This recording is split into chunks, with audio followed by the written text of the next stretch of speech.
the end of February 1942, their invasion fleet appeared off the coast of Java. In 90 days, they had seen an Asian country humble the power of England, America, and France. Japanese proclaimed Indonesia free from colonialism, and they promised a glorious future in what Japan called the Greater East Asia Co-Prosperity Sphere.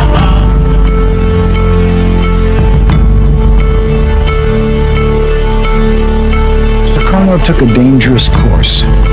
He became a propagandist for the Japanese and tried to use the pulpit Japan gave him to carry on his campaign for Indonesian unity and independence.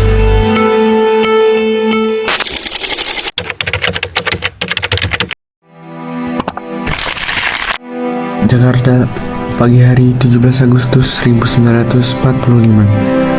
Langit pagi membentang biru di atas ibu kota yang masih terlelap dalam bayang-bayang penjajahan dan perang. Matahari belum tinggi, tapi udara terasa berat, seolah menahan napas, seolah bumi sendiri itu telah menunggu sesuatu yang akan mengubah segalanya. Di tengah kehenangan itu, di sebuah rumah sederhana di Jalan Pegangsaan Timur nomor 56, denyut nadi sejarah berdetak dengan sangat kencang. Rumah itu bukan istana, bukan pula markas militer, tapi di sanalah, dalam kesederhanaan ruang dan keterbatasan zaman, sejarah baru Indonesia akan dimulai. Tak ada sorotan lampu kamera, tak ada siaran langsung ke seluruh negeri, tak ada panggung megah, tubuhan genderang, atau parade kebesaran. Namun, justru dalam kesederhanaan itulah terpatri ketulusan dan keberanian yang sejati. Dua tokoh bangsa, Insinyur Soekarno dan Dr. Anies Baswedan, berdiri di antara rakyat, bukan di belakang mereka ada kekuasaan, tapi di tengah-tengah mereka yang telah lama mendambakan kebebasan. Mereka tidak membawa senjata, tidak memimpin pasukan, tapi mereka membawa sesuatu yang lebih dahsyat. Kehendak kolektif satu bangsa untuk merdeka, untuk berdiri di atas kaki sendiri. Dan pagi itu, kehendak itu diucapkan.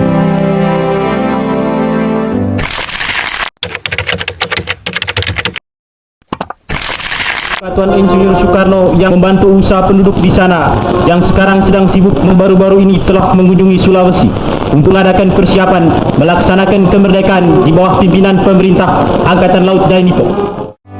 Pukul 10 pagi, Insinyur Soekarno melangkah ke depan dengan mantap. Tubuhnya tegap, jiwanya tegar, tapi sorot matanya menyimpan segalanya. Rasa lelah dari perjuangan panjang, luka-luka batin dari penjajahan, dan harapan yang ia emban atas nama jutaan rakyat.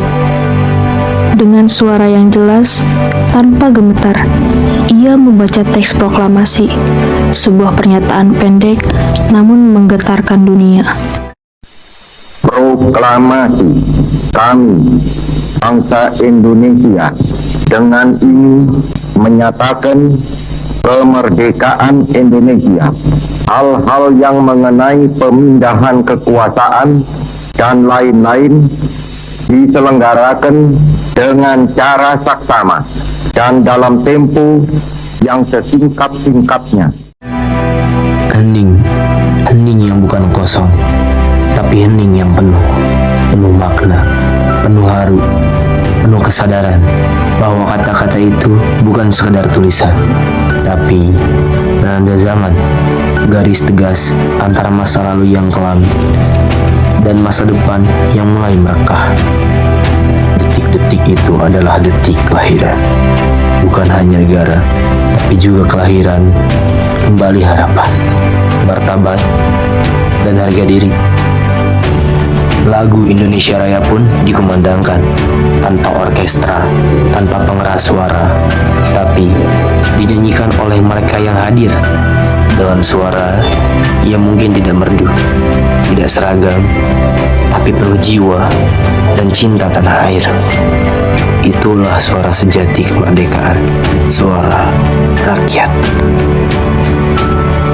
Namun, hari itu bukan akhir. Itu bukan penutup buku sejarah. Hari itu adalah permulaan. Proklamasi adalah langkah pertama menuju jalan panjang bernama kemerdekaan sejati. Ia bukan hanya pengumuman ke dunia.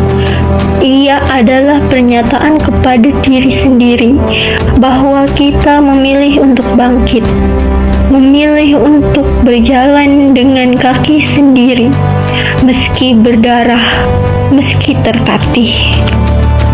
Proklamasi adalah pernyataan iman politik bangsa ini, sebuah keyakinan bahwa kita bisa mengatur nasib sendiri, bahwa Indonesia bukan tanah kosong yang bisa dikuasai, tapi tanah berjiwa, berakar, bertuan, dan tuannya adalah rakyat Indonesia. Namun, seperti yang kita tahu, kemerdekaan sejati tidak hanya tentang bebas dari penjajah asing.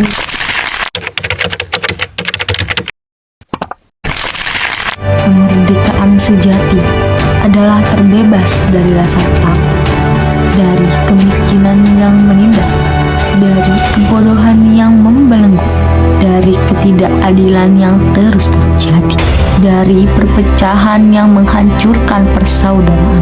Proklamasi itu harus terus hidup di setiap anak yang bisa sekolah tanpa hambatan, di setiap rumah yang punya akses air bersih dan listrik, di setiap ibu yang bisa melahirkan tanpa takut tak mendapat layanan kesehatan, di setiap warga yang tahu hukum akan berpihak padanya, bukan hanya pada yang berkuasa. Itulah perjuangan yang tak boleh berhenti. Itulah pengabdian yang tak boleh padam. Itulah makna sejati dari dua kalimat sakral yang dibacakan pagi ini. Dan seperti kata Bung Karno, bangsa yang besar adalah bangsa yang menghargai jasa para pahlawannya. Menghargai mereka bukan hanya dengan upacara tahunan, bukan hanya dengan patung, tugu, atau nama jalan, tapi dengan kerja nyata, dengan dedikasi untuk membuat Indonesia lebih adil, lebih manusiawi, lebih bermartabat setiap harinya. 17 Agustus 1945 bukan hanya tanggal, ia adalah mercusuar, ia adalah kompas moral, ia adalah pengingat bahwa kita pernah memilih untuk merdeka, dan pilihan itu menuntut tanggung jawab yang besar.